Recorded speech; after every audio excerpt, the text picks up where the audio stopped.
is regarding an investigation underway by the Guam Environmental Protection Agency regarding a situation that's developed because of the recent rains in the Marbo Cave area. So we're going to bring in Nick Lee from Guam EPA. I think that's the hat he's going to be wearing for this particular interview. Nick, can you give us information on what's going on up at the Marbo Cave area? Hi, good morning, Sabrina. Good morning, Chris. Good morning, Jason. Thank you for having me this morning. So last week, Friday, the agency received some complaints and some reports about major flooding in the Marbo Cave area. Some of the photos and the videos from that area did make its rounds through social media. So around 11:30 in the morning, Friday morning, the agency's chief engineer, that's Captain Brian Bearden from U.S. Public Health Services, along with our water pollution control program manager, performed a site inspection on the property. So the runoff that was observed in the photos and the videos was also observed in person by both the chief engineer and the program manager. The program inspected some of the ponding basins on the facility. Before I continue on, however, I do have to remind everybody that this is an active investigation. Pending further review of the site project plans and their stormwater management plans, we'll make a determination as to whether or not a notice of violation or any orders of compliance and administrative penalty orders are going to be issued to the company. The company is Samsung E&C America, Inc. And so the agency personnel did meet with the project managers on site. There was some brief discussion before the agency personnel left, and that was to talk about some of the sediment basins and the ponding basins on site, as well as talking about the evidence of the discharge of runoff on site. So there were some issues that the chief engineer and the water pollution control program manager wanted to ensure took place before they left them.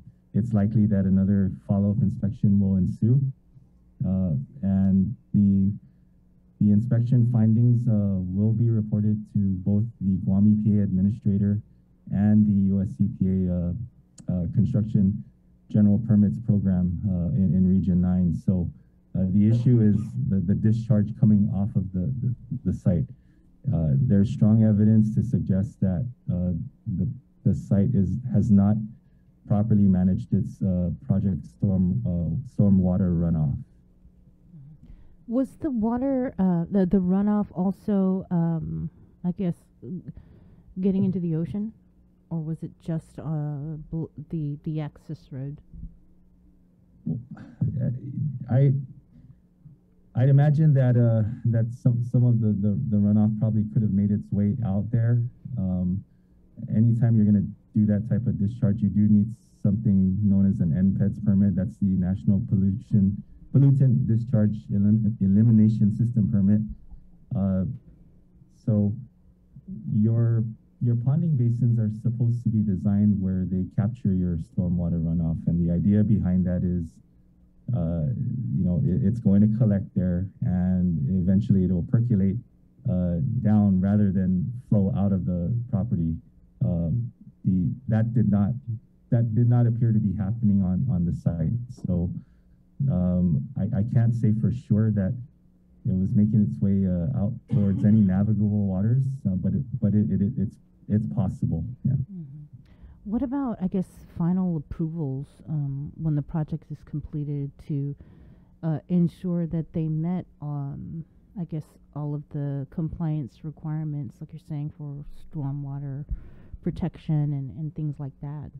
Was that sure? Did that happen? A project of this size will involve both local and federal authorities. Mm-hmm. So typically, if your project site is going to encompass anything greater than an acre, you do need to get some federal concurrence through the General Construction Permit Program with US EPA. So if you if you spec your project out and carry it out as planned, usually the designs are going to support proper management of project stormwater. It doesn't look like this happened in this case, and which is the reason the program needs additional time to complete their investigation. So the plans are being re-reviewed along with what their observances were during the Friday morning inspection. Yeah. Nick, I had a question because, you know, I read a lot of NOVs, and it seems like this whole best practices with the runoff, it's a very common violation that we see you guys addressing a lot. Yeah, especially if we're coming in towards the rainy season. You're gonna, if your BMPs are not properly in place, your stormwater management capacity is going to fail. We do have inspectors going out daily to ensure that that these BMPs are properly installed and they are functional. As small as Guam is, unfortunately, it's just large enough that we need to, we have challenges monitoring all of the active projects. Okay. Bottom line, it's an active investigation.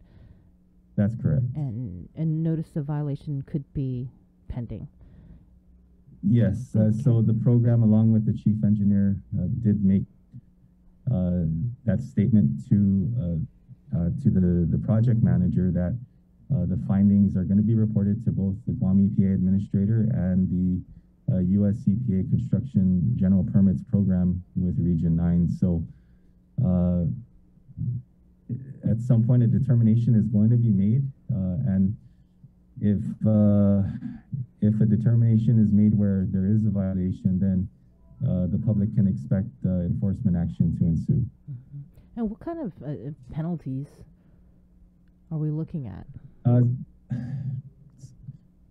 First, for improper stormwater management, and this has come up in past investigations and stories that KUAM has covered, there is a civil penalty maximum of $125,000. So it doesn't matter what the maximum daily fine is going to be.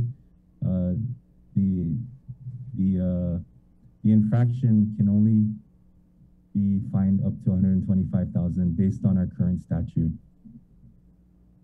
and that's just for one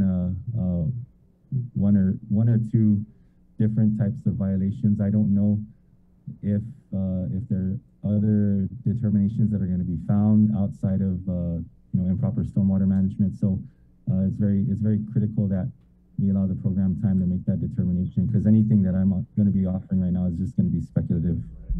I mean, but Nick, so there's a big difference between a company not having the stormwater runoff mitigation efforts in place, and it just runs off into the jungle, but it's another when it impedes access to people's houses or otherwise damages their property, right? So does this kind of take on a different tinge that you maybe can speculate a little on that? It's likely, but we have to regulate based on what our statutes will allow us to, and so that's something that the program is going to need a little bit more time to look into. Since we have you on the phone, I know it's been raining and the waters have been pretty rough. Do you have any update on the tire removal project over at Cocos Lagoon? Yes, so the contractors are just about wrapped up with the project. I think the final count of tires removed might be between 15 to 1,800. This was not meant to be a dredging project, so we're not going to be able to get heavy equipment down there and extract. We're not going to be going down in an exploratory mission and extracting tires that may be well below the sand. So that's going to require a whole different set of regulations that we would even have to follow if we're going to take on a dredging project. But that it's still a great effort with what the contractors were able to do. You know, we're thankful for NOAA for that opportunity to compete with that grant to get, you know, this marine debris out of Cocos Lagoon. So what's next after all of this debris is removed? Is that it? You guys are done, or is there any sort of research? the contractor still has to show proof that the tires were disposed of off island, and so far there are no concerns that is happening. The environmental monitoring and analytics program manager has been very active with projects, so including site visits to both Unitech and Mr. Rubbishman to observe the tires being cleaned off and observe them being chipped down in the tire shredder. So the contractor will have to provide written proof that the waste tires were accepted by Mr. Rubbishman and disposed of off island. So there's still some administrative things that need to occur to close the project out, and we do owe NOAA some technical reports on this. But you know, so far we're very pleased with the progress that the project has taken on. Okay. All right. Thanks, Nick, for your time, and we'll be in touch about this investigation. Sure thing. You guys take care. Take care. Moving on with the news, an update on the governor's trip to the nation's capital. She met with U.S. Department of Homeland Security Acting Undersecretary for the Office of Strategy, Policy and Plans, Kelly Ann Bereshki. During the meeting, Governor Lulian Guerra welcomed DHS's willingness to resolve the growing number of H-2B denials, including those directly related to the nearly $1 billion in ongoing military projects. In particular, the United States Citizenship and Immigration Services will readily assess all administrative rules, regs, and policies